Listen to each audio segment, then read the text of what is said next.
จัดเต็มรูปแบบ10มื้อบุญปีใหม่ลาวที่นครหลวงพระบางเริ่มแต่วันที่10หา20เมษายน2025นี้เจ้าของนครหลวงพระบางแถลงข่าวปีใหม่ลาวอยู่นครหลวงพระบางจัดเต็มในรูปแบบในวันที่19มีนาคม2025ผ่านมานี้ทานเวียงทองหัศจรรย์เจ้านครหลวงพระบางได้แถลงข่าวเกี่ยวกับการจัดงานบุญปีใหม่ลาวพศ2568 คศ2025หรือว่า2025ที่นครหลวงพระบางท่านได้กล่าวเตือนอีกว่าการจัดงานบุญปีใหม่ลาวที่นครหลวงพระบางแม้นจะได้จัดในลักษณะเต็มรูปแบบซึ่งติดพันกับการเฉลิมฉลอง3วันประวัติศาสตร์ซึ่งการนำของแขวงได้ตกลงให้นครหลวงพระบางในการกาเกียมจัดงานบุญโดยได้ออกขอตกลงแต่งตั้งคณะรับผิดชอบแต่ละเวียกงานทั้งใดกาเกียมเวียกงานแต่ละด้านสำหรับรายการเคลื่อนไหวบุญได้กำหนดเอาแต่วันที่10ถึงวันที่20เมษายน2025โดยมีหลากหลายกิจกรรมอันผลเด่นแม้นการประกวดนางสังขารพิธีแห่สร้างเฮียงเกียนงานโลลาดพิธีตบพระทายใหญ่งานแห่หวอและพิธีอาราธนาองค์พระปรางลงพดสงฆ์และอื่นๆในโอกาสนี้ท่านได้เรียกร้องให้ประชาชนบรรดาเผ่าพนักงานทหารตำรวจผู้ประกอบการธุรกิจผู้จัดการผู้บริการทั้งด้านต่างๆจงพร้อมกันเป็นเจ้าภาพที่ดีเฮ็ดเวียกงานป้องกันชาติป้องกันความสงบเป็นเจ้าการในการประกอบส่วนทั้งด้านเรือแห้งและวัตถุปัจจัยเขาในการจัดงานบุญปีใหม่ลาวในครั้งนี้ให้มีบรรยากาศเบิกบานมวลชื่นและประสบผลสำเร็จอย่างจบงามพร้อมนี้ทานได้เชิญชวนประชาชนบรรดาเผ่านักท่องเที่ยวทั้งภายในและต่างประเทศพร้อมกันเข้ามาท่องเที่ยวหลวงพระบางเมืองมรดกโลกรับรองว่าทานจะได้สัมผัสกับวัฒนธรรมกีดข้องประเพณีอันดีงามที่สืบทอดกันมาแต่บูหานนาการสำหรับปีใหม่ลาวจศ1387 1387 พศ2025 พศ2568ขามผ่านจากปีมะโรงน้ำงูใหญ่สู่ปีมะเส็งน้ำงูน้อยฐานสุริอุดมสุนราอดีตห้องรัฐมนตรีกระทรวงแถลงข่าววัฒนธรรมกระทรวงศึกษาธิการและกีฬาในท่องเที่ยวก็ได้เปิดเผยเกี่ยวกับเรื่องบุญปีใหม่ลาวในปีนี้แม่นว่าปีใหม่ลาวปีนี้แม่นถึกจศ1387 คศ205 คศ2025ส่วนข้อมูลจากทางทานสุริอุดมสุนรา อดีตห้องกระทรวงศึกษาธิการและกีฬาเพิ่นก็ได้ให้ข้อมูลเกี่ยวกับปีใหม่ลาวในปีนี้ 1. ปีใหม่ลาวจศ1387 คศ2025 พศ2568ขามผ่านจากปีมะโรง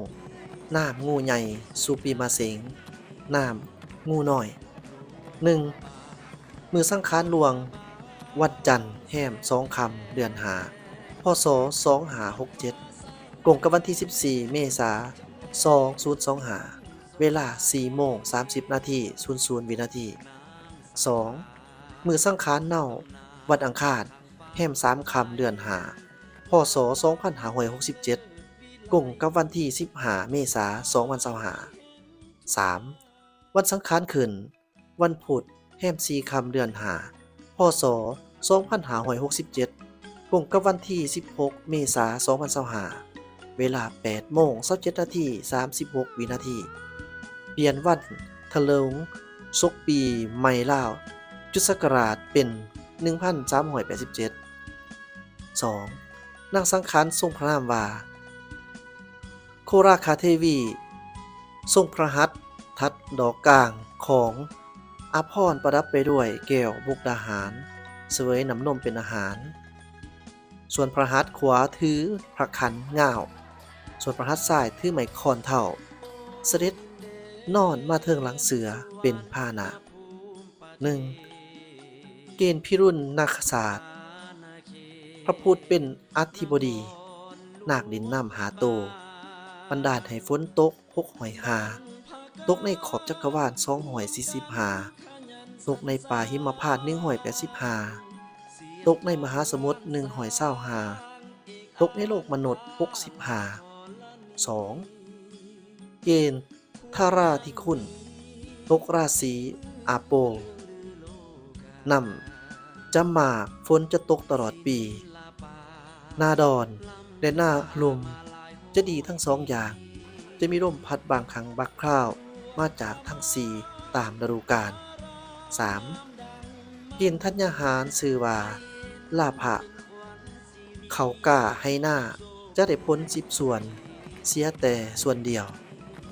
ประชาชนจะมีความสุขสบายดี